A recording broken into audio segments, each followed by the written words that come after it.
Hello,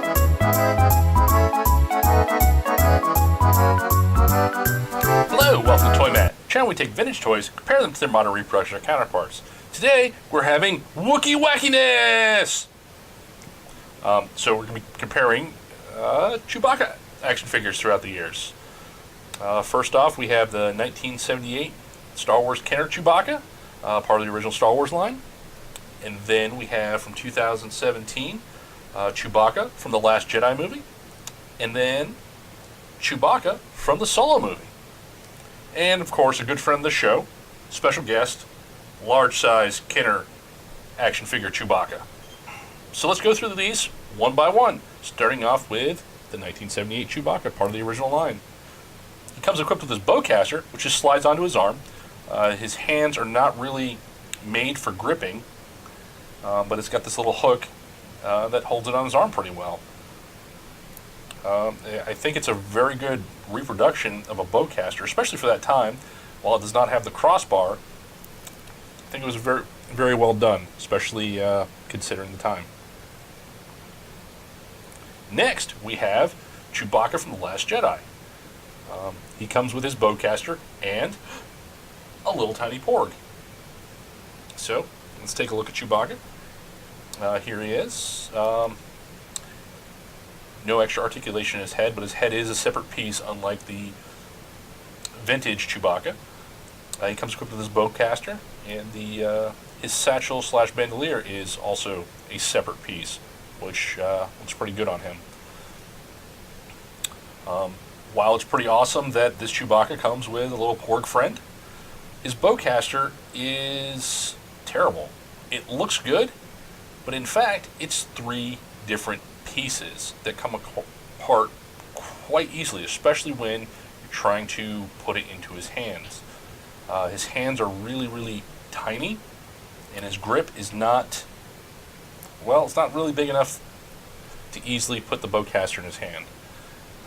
So when you're trying to put it in, there's a very good likelihood that it will come apart into its component pieces, which are the scopes, cross piece, and then the stock the main part of the bowcaster body. It goes together pretty easily, and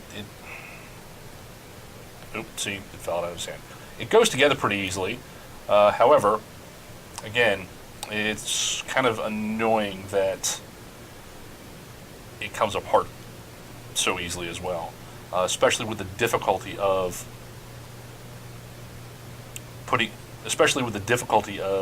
putting it in his hand. See, it just came apart putting it. Okay. All right, Chewbacca. You just got to rip people's arms off for now. All right. And lastly, we have Chewbacca from the Solo movie. So taking a closer look. He comes with that shotgun weapon that he had during the train heist that we did not get to see him use. Here he has the different bandolier, which again is a separate piece. The head is a separate piece, but does not really articulate. This Chewbacca, it is a different mold than the Last Jedi Chewbacca. He has the same problem as the Last Jedi Chewbacca. His hands are tiny, and they don't grip around the weapon very well, so it's very difficult to make him hold it.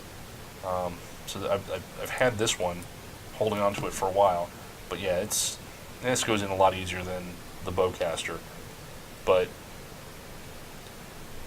there we go.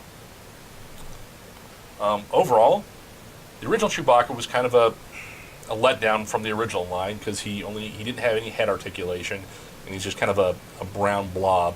Also, the paint on the bandolier, the metal cartridges would wear off pretty easily. The new ones, I think they look really good, but the playability with trying to put the weapons into their hands is kind of annoying, as you can see with the bowcaster. I bet if there's still collectors around in 30 years, how much is a Chewbacca bowcaster site going to go for on eBay? But what are your thoughts? Which one is your favorite Chewbacca? Mention it in the comments below. And please join me next time when I take 2 toys and have them take it to the ToyMatt.